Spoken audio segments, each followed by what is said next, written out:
सिर्फ 9 घंटे में 3 देशों ने इजराइल पर मिसाइलें बरसाई और जवाब में इजराइल ने ऐसा हमला किया कि पूरी दुनिया सन्न रह गई। लेकिन ये कहानी आज की नहीं है। ये आग 75 साल पहले लगी थी, जब एक देश रेगिस्तान से उठकर खड़ा हुआ और पूरी दुनिया के लिए एक सवाल बन गया। क्या इजराइल एक सुरक्षा की जरूरत था या दूसरे की जमीन पर बना एक राजनीतिक प्रयोग? ये वीडियो सिर्फ एक देश की कहानी नहीं है, ये इतिहास, धर्म, राजनीति और इंसानियत का महासंग्राम है। एक छोटा सा देश लेकिन खतरों में सबसे बड़ा, चारों तरफ दुश्मन फिर भी ताकतवर, शांति की बातें लेकिन जंग के मैदान में सबसे आगे। इजराइल जो नक्शे पर छोटा है लेकिन राजनीति में विशाल। आइए आज समझते हैं कि कैसे बना ये देश, क्यों ये हर हफ्ते दुनिया की सुर्खियों में रहता है और क्यों इसके नाम पर अक्सर जंग छिड़ जाती है। इजराइल की कहानी किसी परियों की नहीं बल्कि दर्द, भटकाव और जिद की कहानी। 20वीं सदी की शुरुआत में यूरोप में यहूदियों पर जुल्म बढ़ने लगा। हिटलर का नाजी जर्मनी आया और होलोकॉस्ट हुआ। 60 लाख यहूदियों को मार दिया गया। इस त्रासदी ने यहूदियों को एक नई सोच दी। अपना अलग देश चाहिए, एक सुरक्षित ठिकाना।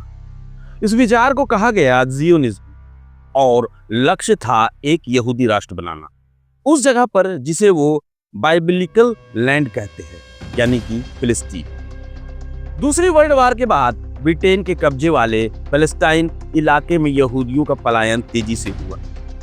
1947 में यूनाइटेड नेशन ने प्रस्ताव रखा इस जमीन को 2 हिस्सों में बांटा जाए, एक यहूदी राष्ट्र, एक अरब राष्ट्र। लेकिन अरब देशों ने इनकार कर दिया। 14 मई 1948 डेविड बेन गुरियन ने इजराइल की आजादी का ऐलान कर दिया।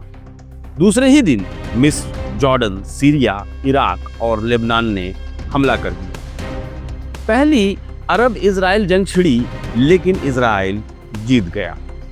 बस यहीं से शुरू हुआ इजराइल का सफर और विवाद। 1948 में लाखों फिलिस्तीनी विस्थापित हो गए। इस दर्द को वो नकाबा यानी आपदा कहते। इसके बाद इजराइल पर एक नहीं कई बार हमले हुए। 1967 में इजराइल ने सिर्फ 6 दिनों में मिस्र, सीरिया और जॉर्डन को हराकर गाजा, वेस्ट बैंक और गोलन हाइट्स पर कब्जा कर लिया। 1973 में फिर हमला हुआ, योम किपुर वार। हर जंग के बाद इजराइल और मजबूत होता गया क्योंकि अमेरिका उसका सबसे बड़ा समर्थक बन चुका था। आर्थिक मदद, हथियार, तकनीक सब कुछ मिल रहा था। लेकिन सबसे बड़ा विवाद गाजा और वेस्ट बैंक को लेकर। यह वही इलाके हैं जो फिलिस्तीन का घर है लेकिन इजराइल का कब्जा है। यहाँ से उठता है संघर्ष, हमास, फतह, इजरायली सेना, बम, रॉकेट, बदले की कार्रवाई। हर बार जब गाजा से रॉकेट चलते हैं इजराइल जवाबी हमले करता है। दुनिया देखती है लेकिन समाधान नहीं निकलता। कभी कभी लगता है ये सिर्फ जमीन की लड़ाई नहीं, पहचान की लड़ाई है।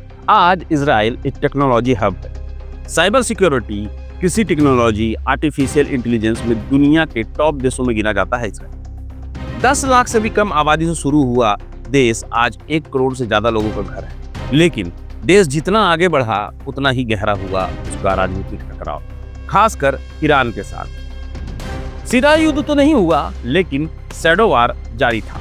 Spy mission, cyber attack, nuclear project और अब ड्रोन जंग। इजराइल आज भी खतरों के घेरे में है लेकिन खुद भी कई बार खतरे बन बैठता है। यह देश सिर्फ एक भूगोल नहीं, एक आदर्श है जहां धर्म, सत्ता और पहचान टकराते हैं। इस टकराव की कीमत अक्सर इंसानियत चुकाती है। सवाल यही है, क्या एक छोटा सा देश दुनिया को फिर से बड़ी जंग में धकेल सकता है?